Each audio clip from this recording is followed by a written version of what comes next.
तो आज के क्लास में मुग़ल बादशाह औरंगज़ेब के बारे में पढ़ेंगे। औरंगज़ेब जो कि काफ़ी सुर्खियों में चल रहे हैं।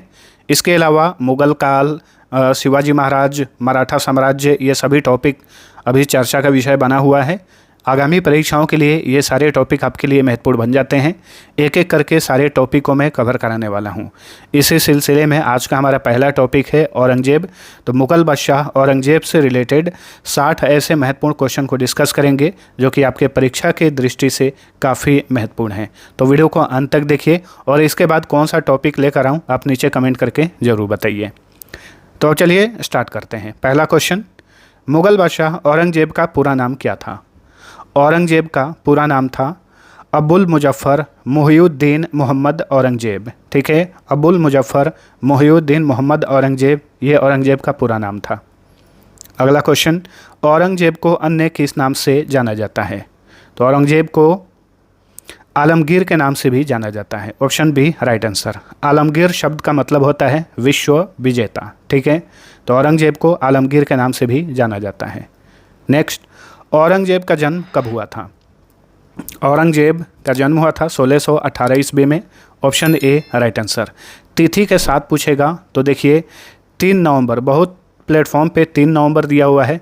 कुछ ऐसे प्लेटफॉर्म हैं जैसे कि लुसेंट का जो सामान्य ज्ञान का किताब है उसमें तिथि 24 अक्टूबर दिया हुआ है। साल सेम है, 1618 है, सिर्फ तिथि में अलग अलग प्लेटफॉर्म पे अलग अलग तिथि जो है दिया हुआ है। जैसे कि विकिपीडिया पे, बायजू के वेबसाइट पे 3 नवंबर है और लुसेंट के सामान्य ज्ञान में 24 अक्टूबर दिया हुआ है। जागरण जोश के वेबसाइट पे 14 अक्टूबर दिया हुआ है। ठीक है, तो लेकिन मैक्सिमम जगह पे 3 नवंबर था, तो आप 3 नवंबर ही लेके चलिए कि औरंगज़ेब का जन्म 3 नवंबर 1618 में हुआ था। ठीक है। नेक्स्ट, औरंगज़ेब की मृत्यु कब हुई थी? औरंगज़ेब की मृत्यु हुई थी 1707 ईस्वी में। यहाँ पर भी अगर एग्जैक्ट तिथि की बात करें तो लुसेंट के सामान्य ज्ञान की किताब में 20 फरवरी 1707 दिया हुआ है। वहीं विकिपीडिया पे आप चेक करेंगे तो 3 मार्च 1707 दिया हुआ है। इसके अलावा और भी कुछ वेबसाइट है जहाँ पर 3 मार्च दिया हुआ है मैक्सिमम वेबसाइट पे, लेकिन लुसेंट के सामान्य ज्ञान की किताब में 20 फरवरी तिथि दिया हुआ है। बाकी साल सेम है, 1707 ईस्वी। ठीक है, 88 साल की उम्र में निधन हुआ था। और याद रखिएगा कि औरंगज़ेब को किसी ने मारा नहीं था, किसी ने हत्या नहीं की थी, बल्कि ये ऑटोमेटिक जो है निधन होता है। जैसे 80-90 साल की उम्र में आमतौर पे, वैसे ही औरंगज़ेब का निधन हुआ था 88 साल की उम्र में 1707 ईस्वी में। ठीक है, तो बहुत सारे लोग पूछते रहते हैं कि औरंगज़ेब की हत्या किसने की थी, तो इनकी हत्या किसी ने नहीं की थी, याद रखिए। चलिए अगला क्वेश्चन, औरंगज़ेब पुत्र थे किसके? तो औरंगज़ेब के पिता का नाम था शाहजहाँ। ठीक है, शाहजहाँ जिन्होंने ताजमहल का निर्माण कराया था, उन्हीं के पुत्र थे औरंगज़ेब। ठीक है, शाहजहाँ और शाहजहाँ की पत्नी मुमताज महल। ठीक है, तो इन्हीं के पुत्र थे औरंगज़ेब। नेक्स्ट, औरंगज़ेब की माता का नाम क्या था? तो अभी मैंने आप सभी को बताया मुमताज महल, जो कि शाहजहाँ की बीवी थी। तो शाहजहाँ और मुमताज महल के ही पुत्र थे औरंगज़ेब। और जहांगीर जो थे, जहांगीर याद रखिएगा, जहांगीर ये औरंगज़ेब के दादा थे और अकबर परदादा थे, क्योंकि अकबर के पुत्र जहांगीर, जहांगीर के पुत्र शाहजहाँ और शाहजहाँ के पुत्र औरंगज़ेब। मुग़ल काल पे स्पेशल वीडियो लाऊंगा तो वहाँ पर पूरा वंश जो है दिखा दूंगा, वंशावली, किसके पुत्र कौन थे, किनका शासन कब से कब तक रहा, वो सारा मैं डिटेल्स मुग़ल काल पे जो वीडियो आएगा उसमें बता दूंगा। ठीक है, आज के क्लास में हम केवल औरंगज़ेब के बारे में जानेंगे क्योंकि ये काफ़ी सुर्खियों में अभी ये टॉपिक चल रहा है। औरंगज़ेब का जन्म कहाँ हुआ था? ठीक है, तो औरंगज़ेब का जन्म भारत में ही हुआ था। भारत में कहाँ? गुजरात के दाहोद में। गुजरात के दाहोद में औरंगज़ेब का जन्म 1618 ईस्वी में हुआ था। औरंगज़ेब मुग़ल साम्राज्य के कौन से शासक थे? तो मुग़ल साम्राज्य के ये 6ठे नंबर के शासक थे। ठीक है, औरंगज़ेब मुग़ल साम्राज्य के 6ठे नंबर के शासक थे। मुग़ल साम्राज्य के पहले शासक थे बाबर। ठीक है, देखिए बाबर के बाद हुमायूं, और हुमायूं के बाद अकबर, और ये सभी इन्हीं के पुत्र हैं। बाबर का पुत्र हुमायूं, हुमायूं के पुत्र अकबर, और अकबर के पुत्र जहांगीर। ठीक है, और जहांगीर के पुत्र शाहजहाँ। शाहजहाँ। ठीक है, तो ये 5 शासक हो गए और इस शाहजहाँ के बाद औरंगजेब छठे शासक थे औरंगजेब। औरंगजेब मुग़ल सम्राट जो है कब बने थे? तो ये मुग़ल सम्राट बने 1658 में। ऑप्शन बी राइट आंसर है। जन्म हुआ था 1618 में और ये मुग़ल सम्राट बने थे 1658 में, जन्म के 40 साल बाद। औरंगजेब की शासनावधि क्या थी, यानी कब से कब तक इन्होंने शासन किया था? 1658 से लेकर मृत्यु होने तक, यानी 1707 ईस्वी तक। ठीक है, कुल कितने साल हो गए? 49 वर्ष इन्होंने शासन किया था। 49 वर्ष, ये करीब जितना अकबर ने किया था। जैसे कि अकबर का शासनकाल स्टार्ट हो गया था 1556 में और शासन चला था 1605 ईस्वी तक, 49 साल। वैसे ही औरंगजेब का भी शासनकाल 49 साल तक रहा। ठीक है, चलिए अगला क्वेश्चन। औरंगजेब की मृत्यु कहाँ हुई थी? तो औरंगजेब की मृत्यु हुई थी अहमदनगर में, महाराष्ट्र के अहमदनगर में। Option D right answer. Next, Aurangzeb का मकबरा कहाँ पर स्थित है? ठीक है, तो औरंगजेब का निधन हुआ था महाराष्ट्र के अहमदनगर में, लेकिन टोम्ब है यानी मकबरा है खुलदाबाद। ठीक है, औरंगाबाद में खुलदाबाद नामक एक स्थान है, वहीं पर ये मकबरा है, जिसको लेकर हाल ही में काफ़ी जो है ये न्यूज़ में बना हुआ है, चर्चा में बना हुआ है। कुछ ऐसे अराजक तत्व हैं जो कि यहाँ पर कुछ प्रॉब्लम्स क्रिएट किए हुए थे, जिसके कारण ये चीज़ अभी सुर्खियों में चल रहा है। तो ध्यान रखिएगा, एग्जाम्स में पूछ सकता है। औरंगजेब का मकबरा जो है ये महाराष्ट्र के औरंगाबाद के खुलदाबाद में है। अब यहाँ पे एक बात और ध्यान में रखिए, जो औरंगाबाद है अब इसका नाम जो है छत्रपति संभाजी नगर है। छत्रपति संभाजी नगर नाम बदल गया है, औरंगाबाद का नया नाम है छत्रपति संभाजी नगर। नेक्स्ट, किस मुगल शासक को जिंदा पीर कहा जाता है? तो ये औरंगजेब ही हैं। औरंगजेब को जिंदा पीर कहा जाता है। क्यों कहा जाता है? बादशाह होते हुए साधारण जीवन शैली होने के कारण, खास करके ये अपने निजी खर्च के लिए शाही खजाने का इस्तेमाल नहीं करते थे। अपने निजी खर्च के लिए खुद ही काम करते थे, टोपी वगैरह सिलते थे, उससे जो पैसा आता था उसी से ही अपना निजी खर्च करते थे। इसी कारण से इन्हें जिंदा पीर कहा जाता था उस समय। औरंगजेब के गुरु का नाम क्या था? तो औरंगजेब के गुरु का नाम था मीर मोहम्मद हकीम। मीर मोहम्मद हकीम औरंगजेब के गुरु थे। नेक्स्ट, औरंगजेब इस्लाम धर्म में किस मत को फॉलो करते थे? तो देखिए, इस्लाम धर्म में बहुत सारे फ़िरके हैं, जैसे कि सुन्नी है, वहाबी है, देवबंद, ठीक है, शिया वगैरह। तो ये सुन्नी को फॉलो करते थे। ठीक है, option D right answer. Sunni मुस्लिम थे औरंगजेब। निम्न में से कौन औरंगजेब के महान सेनापतियों में से एक थे? सही उत्तर होगा राजा जय सिंह। ठीक है, औरंगजेब के शासनकाल में इनके मैक्सिमम सेनापति हिंदू ही थे। इसमें महान सेनापतियों में राजा जय सिंह का नाम आता है, तो ऑप्शन सी राइट आंसर है। ठीक है, 1665 ईस्वी में पुरंदर की संधि किसके बीच में हुई थी? पुरंदर की संधि हुई थी राजा जय सिंह और शिवाजी के बीच में। Option B right answer. ठीक है, पुरंदर का युद्ध हुआ था 1665 ईस्वी में। ठीक है, मुगलों और मराठों के बीच में। मुगलों की ओर से जो सेना थी उसके सेनापति थे जय सिंह और मराठों की ओर से शिवाजी थे। ठीक है, तो इनके बीच में 1665 में पुरंदर का युद्ध हुआ था और इसी समय पुरंदर की संधि भी हुई, जिस पे हस्ताक्षर किए थे जय सिंह और शिवाजी। याद रखिएगा, कई बार एग्जाम्स में ये पूछा गया है। औरंगजेब के शासनकाल में निम्नलिखित में से किस कुलीन राजपूत को 7000 बाई 7000 का मनसब दिया गया था? 7000 बाई 7000 का मनसब दिया गया था राजा जय सिंह को। ठीक है, ऑप्शन सी राइट आंसर। कई जगह पे मिर्जा राजा जय सिंह लिखा हुआ मिलता है। ठीक है, तो कंफ्यूज नहीं होना है।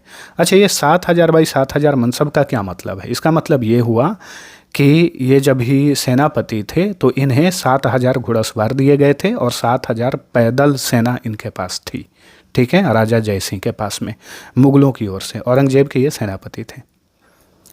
निम्न में से किस मुगल बादशाह के शासनकाल में भारत की अर्थव्यवस्था दुनिया की सबसे बड़ी अर्थव्यवस्थाओं में से एक थी इन्हीं के काल में, औरंगजेब के काल में। ठीक है, औरंगजेब के काल में ही भारत की अर्थव्यवस्था काफ़ी सुदृढ़ थी, काफ़ी मजबूत थी और दुनिया की सबसे बड़ी अर्थव्यवस्थाओं में से एक थी।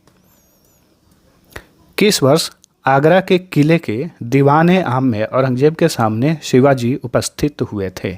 किस वर्ष? सही उत्तर है 1666 ईस्वी में। ठीक है, 1666 ईस्वी में औरंगजेब के दरबार में बुलाया गया था शिवाजी को। ठीक है, तो ये जो आगरा में किला का जो दीवाने आम है उसी में उपस्थित हुए थे औरंगजेब के सामने शिवाजी 1666 ईस्वी में। नेक्स्ट, 1679 में औरंगजेब ने जजिया कर को पुनः लागू किया। इसे किस मुगल शासक ने समाप्त कर दिया था? जजिया कर जो है ये गैर मुस्लिमों पर लगाया जाने वाला कर था, लेकिन सभी पे नहीं लगता था। कुछ ऐसे लोग थे जैसे गरीब वगैरह थे, स्त्रियां थीं, उन पे यह कर नहीं लगाया जाता था। ब्राह्मण थे, उन पर भी यह कर नहीं था, बाकी अन्य लोगों पे यह कर था। 1679 में औरंगजेब ने जजिया कर को फिर से शुरू किया, लेकिन इसे किस मुगल शासक ने अपने समय में समाप्त कर दिया था? अकबर ने। ऑप्शन बी राइट आंसर है। अकबर ने 1564 ईस्वी में जजिया कर को समाप्त कर दिया था और फिर से औरंगजेब ने 1679 में इसे शुरू किया। जजिया कर से रिलेटेड क्वेश्चन बार बार पूछा जाता है, याद रखिएगा। जजिया कर किससे लिया जाता था? तो गैर मुस्लिमों से। ठीक है, जो मुस्लिम नहीं थे उनके ऊपर ये कर था जजिया कर। मुस्लिमों से जक़ात के नाम पे जक़ात वगैरह लिए जाते थे, लेकिन गैर मुस्लिमों के ऊपर कोई भी प्रकार का टैक्स नहीं था, इसलिए इनके ऊपर एक प्रकार का ये कर लगाया गया था जिसका नाम था जजिया कर। नेक्स्ट, जजिया कर निम्न में से किससे नहीं लिया जाता था? बताइए।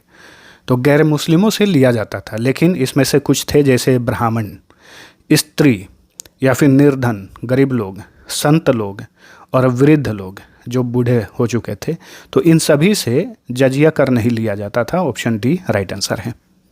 भारत में सर्वप्रथम जजिया कर की शुरुआत किसने की थी? सही उत्तर है मीर कासिम। मीर कासिम ने सबसे पहले 712 ईस्वी में भारत में जजिया कर की शुरुआत की थी।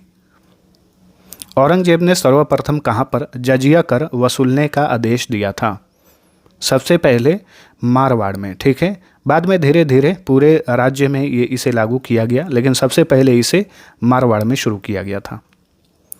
भारत में जजिया कर की अंतिम रूप से समाप्ति किस मुगल बादशाह के काल में हुई थी? तो जजिया कर अंतिम रूप से बिल्कुल समाप्त हो गया किस मुगल शासक के काल में? सही उत्तर है मोहम्मद शाह के काल में। ठीक है, 1720 ईस्वी में जजिया कर पूर्ण रूप से समाप्त हो गया मोहम्मद शाह के काल में। 1637 में औरंगजेब का विवाह किससे हुआ? इनकी पत्नी का नाम था दिलरास बानो बेगम। ठीक है, दिलरास बानो बेगम से इनका विवाह हुआ, निकाह हुआ 1637 ईस्वी में। Option A right answer. Aurangzeb ने अपनी पत्नी की याद में 1679 में बीबी का मकबरा का निर्माण कहाँ कराया? तो देखिए, बीबी का मकबरा कहाँ पर है? ये औरंगाबाद में है, जिसका अब नया नाम है संभाजी नगर। ठीक है, तो बीबी का मकबरा जो है महाराष्ट्र के संभाजी नगर में है। संभाजी नगर का ही पुराना नाम औरंगाबाद है। तो बीबी का मकबरा का निर्माण किसने कराया? कई बार एग्जाम्स में पूछा गया है, तो औरंगजेब ने कराया था, याद रखिए। औरंगजेब के समय 1669 ईस्वी में हुए जाट विद्रोह का नेतृत्व किसने किया था? तो देखिए, औरंगजेब के समय 1669 ईस्वी में जाट विद्रोह हुआ था। इसका नेतृत्व किसने किया था? गोकुल और राजा राम। ठीक है, गोकुल और राजा राम ने इस विद्रोह का नेतृत्व किया। 1670 में तिलपत की लड़ाई किसके बीच में हुई थी? तो देखिए, औरंगजेब के काल में ही 1670 में तिलपत की लड़ाई हुई थी। किसके बीच में? मुगल और जाटों के बीच में। ठीक है, तिलपत की लड़ाई मुगलों और जाटों के बीच में हुई थी 1670 में। अगला क्वेश्चन, औरंगजेब के शासनकाल में भरतपुर राजवंश की नींव किसने रखी थी? चूड़ामन ने। ठीक है, औरंगजेब के ही शासनकाल में भरतपुर राजवंश की नींव रखी गई और इसकी नींव रखे चूड़ामन। 1666 में औरंगजेब द्वारा शिवाजी को कैद करके कहाँ पर रखा गया था? तो इन्हें कैद करके जयपुर भवन में रखा गया था। ठीक है, शिवाजी को कैद करके जयपुर भवन में रखा गया। 1626 ईस्वी में शाहजहां का विद्रोह असफल हो गया तो औरंगजेब और दारा शिकोह को नूरजहां की देखरेख में कहाँ पर रखा गया था? लाहौर के मुगल दरबार में। ठीक है, 1626 ईस्वी में शाहजहां का विद्रोह हुआ जो कि असफल हो गया, तो औरंगजेब और दारा शिकोह जो कि दोनों भाई थे, इनको नूरजहां की देखरेख में लाहौर के मुगल दरबार में रखा गया था। औरंगजेब ने बीजापुर को किस वर्ष मुगल साम्राज्य में मिला लिया? 1686 ईस्वी में। Option C right answer. अगला क्वेश्चन, औरंगजेब ने गोलकुंडा को किस वर्ष मुगल साम्राज्य में मिला लिया? तो देखिए, गोलकुंडा को मिलाया था 1687 में। ठीक है, बीजापुर को 1686 में और गोलकुंडा को 1687 में मुगल साम्राज्य में मिला लिया गया। नेक्स्ट, निम्न में से किस मुगल शासक के काल में मुगल सेना में सर्वाधिक हिंदू सेनापति थे? औरंगजेब। ठीक है, औरंगजेब राइट आंसर है। औरंगजेब के काल में ही मुगल सेना में सबसे अधिक हिंदू सेनापति थे। औरंगजेब के समय हिंदू मनसबदारों की संख्या लगभग कितनी थी? ठीक है, मनसबदार, तो हिंदू मनसबदारों की संख्या लगभग थी 337। Option D right answer. Next, dash सर्वाधिक हिंदू अधिकारियों की नियुक्ति करने वाला मुगल सम्राट थे? बताइए कौन सर्वाधिक हिंदू अधिकारियों की नियुक्ति करने वाले मुगल सम्राट थे? Aurangzeb. Option B. Next, Aurangzeb के किस पुत्र ने दुर्गादास के बहकावे में आकर अपने पिता के खिलाफ विद्रोह किया था? तो ये था अकबर। ठीक है, वो वाला अकबर नहीं, जो इनके दादा परदादा थे वो नहीं, ये औरंगजेब का पुत्र का नाम भी अकबर था एक। ठीक है, इसी ने विद्रोह किया था औरंगजेब के खिलाफ में दुर्गादास के बहकावे में आकर, लेकिन ये असफल रहा था। ठीक है, निम्न में से किस मुगल शासक ने सिक्कों पर कलमा खुदवाने की प्रथा समाप्त कर दी थी? पहले मुगल काल में क्या होता था, सिक्कों पर कलमा को खुदवाया जाता था, इस्लाम में जो कलमा होता है, लेकिन औरंगजेब ने इस पर रोक लगा दिया। ठीक है, कि सिक्कों पर कलमा को नहीं खोदा जा सकता है, उस पर छपाई नहीं की जा सकती है। ठीक है, सिक्के कहीं भी रहते हैं, कहीं भी गिर जाते हैं या फिर किसी के भी हाथ में जाते हैं, तो ये अपमान था, इसीलिए औरंगजेब ने सिक्कों पर कलमा को खुदवाने पर रोक लगा दिया। नेक्स्ट, औरंगजेब ने अपने शासनकाल में निम्न में से किस प्रथा पर प्रतिबंध लगा दिया? तो औरंगजेब ने अपने शासनकाल में सती प्रथा पर प्रतिबंध लगाए, भांग की खेती, गाना बजाना, इन सभी पर रोक लगा दिए। ऑप्शन डी राइट आंसर है। ठीक है, नेक्स्ट, मुगल बादशाह औरंगजेब पर लिखी गई पुस्तक हिस्ट्री ऑफ औरंगजेब के लेखक कौन हैं? इसके लेखक हैं जदुनाथ सरकार। ठीक है, इन्होंने औरंगजेब के ऊपर एक पुस्तक लिखी है, इसका नाम है हिस्ट्री ऑफ औरंगजेब।